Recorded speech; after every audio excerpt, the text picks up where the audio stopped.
Here is an overview of the Chomolhari Base Camp Trek. Day 1. Arrival. The Kandoo team will be waiting for you at Paro Airport to transfer you to your hotel. If you wish, there is the option to join a tour of the city in the afternoon. Ta Dzong was inaugurated as Bhutan's National Museum in 1968. Built as a watchtower to defend Rinpoche Dzong during the Inter-Valley Wars of the 17th century, it is now home to a fascinating collection of art, relics, religious thangka paintings, and Bhutan's exquisite postage stamps.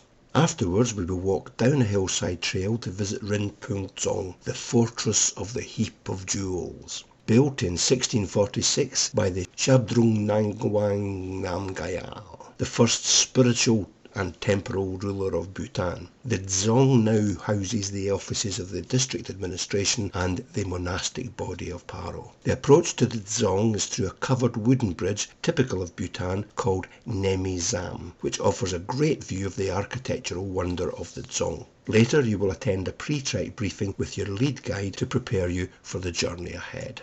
Day 2. Excursion to Taksang Lakhang. In the morning we will take an excursion to Taksang Lakhang, commonly known as the Tiger's Nest Monastery. This is without doubt the most famous of Bhutan's monasteries and one of the most breathtaking temples in the world. This Buddhist place of worship nestles on the side of a cliff at around 3,100 metres, which is 10,000 feet above sea level. The main temple complex dates back to 1692 and is considered to be one of the holiest for the Bhutanese people.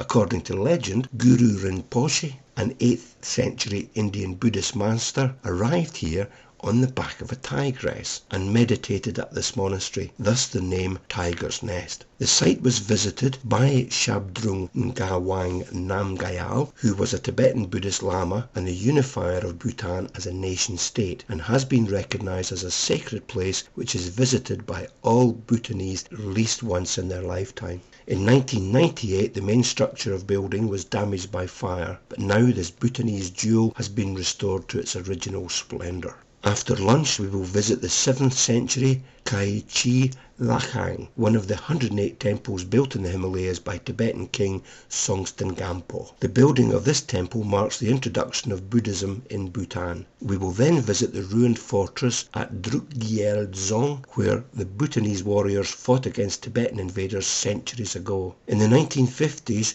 Drukgyel Dzong was almost completely destroyed by fire. It is now listed in Bhutan's tentative list for UNESCO inclusion. In 2016, to celebrate the birth of His Royal Highness the Gyaltse, the Prime Minister announced that the Dzong will be rebuilt and reinstated to its former glory. From the approach road to the Dzong, you will have a clear view of the snowy dome of Chomolhari at 7,326 metres, the bride of Kangchenjunga, the sacred mountain that is the focus of our trek. After our tours, we will return to our hotel in Paro. Day 3. Drive from Paro to Shana. Trek to Thangka. Following a 2-hour drive through rice terraces, fields of millet and apple orchards, we reach Shana Zampa, from where we will start our trek. If the day is clear, we will have our first views of the summit of Chomolhari at the head of the valley.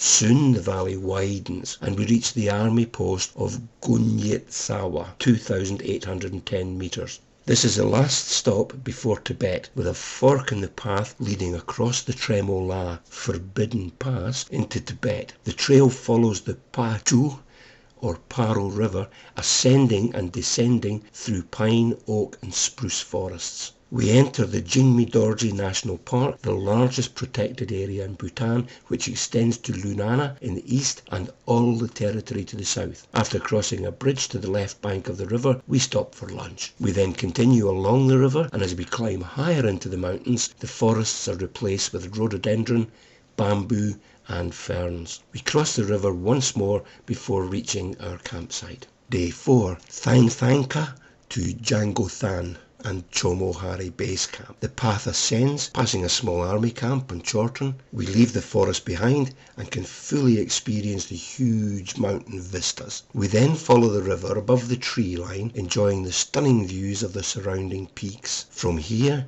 the views of Mount Chomolhari at 7,326 metres and Jichu Drake at 6,794 metres are superb. Lunch is served at a yak herder's camp, followed by a short walk into the valley, which takes us to our campsite at Jangothan, Chomolhari Base Camp, situated below the ice-covered east face of Chomolhari at 4,040 metres.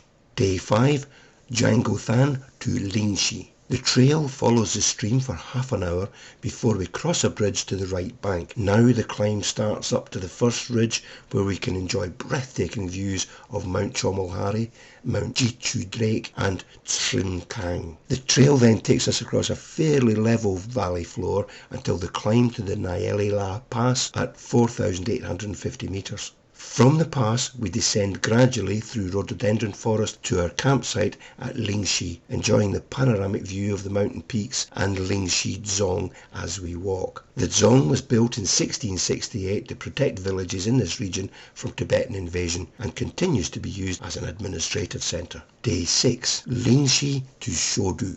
Today is the toughest day of our trek as we cross our highest pass. We begin the trek with a climb up towards a small white chorten on a ridge above the camp, then turn south into the deep Mochu Valley. The trail stays on the west side of this largely treeless valley, climbing steeply. It then crosses the river and continues to climb steeply for 2 hours to Yalila Pass. On a clear day you can see Mount Chomolhari, Gangchenta, Seram Kang and Masangang. We then descend along a stream to a rock shelter in the cliff face and then continue downstream until we reach Shodu at 4,080 metres, where we will camp in a meadow with a chorten in it. Day 7, Shodu to Barshong.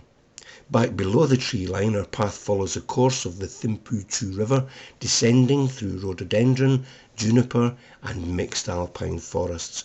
There are stunning views of rocky cliff faces and waterfalls along the way before we descend a steep stone staircase to the river and stop at the riverside for lunch. Then the trail takes us gradually upwards to the ruins of Barshon Dzong at 3,710 metres, where we camp for the night. Day 8, Barshong to Dolam Kencho, drive to Thimpu. The trail descends gently through a dense forest of rhododendron, birch and conifers, then drops steeply to meet the Thimpuchu River. The trail runs along the left bank of the river, climbing over ridges and descending into gullies where streams run down into the river. The final stage of the trail climbs around a cliff face high above the Thimpuchu River, coming out onto pasture land at Dolam Kencho at 3,320 metres. Our transport will meet us here and we will drive for approximately 1 hour to our hotel in Thimpu. Day 9, drive from Thimpu to Paro. We start this morning in Bhutan's capital city, Thimphu, with a visit to the National Library, which holds a vast collection of ancient Buddhist texts and manuscripts, some dating back several hundred years, as well as modern academic books, mainly on Himalayan culture and religion. We will also visit the nearby Institute for Zorig Chusum, an arts and crafts school, where we may see students being taught the 13 traditional arts and crafts of Bhutan. We will follow on to the Textile Museum, providing a fascinating insight into Bhutanese material culture and way of life, followed by a visit to Simply Bhutan, a living museum and studio encapsulating the cultural heritage of the Bhutanese people. The infrastructure portrays ancient Bhutanese architecture which is being lost to modernization, and the preservation and promotion of culture being one of the 4 pillars of gross national happiness, or GNH. Please note, both the National Library and the Institute for Zorig Chusum are closed at weekends and government holidays, and the Textile Museum is closed on Sundays and government holidays. We finish our tour with a sightseeing visit to Trashikhozong, the fortress of the glorious religion. This impressive monastery and fortress has housed the seat of Bhutan's government since 1968, the throne room of His Majesty the King and various government offices. It is also the summer residence of the chief abbot and central monk body. Late in the afternoon we will drive to Paro, where we will spend the night in a hotel. Day 10, departure. We will collect you from your hotel and transfer you to Paro Airport for your morning flight to Kathmandu or Delhi.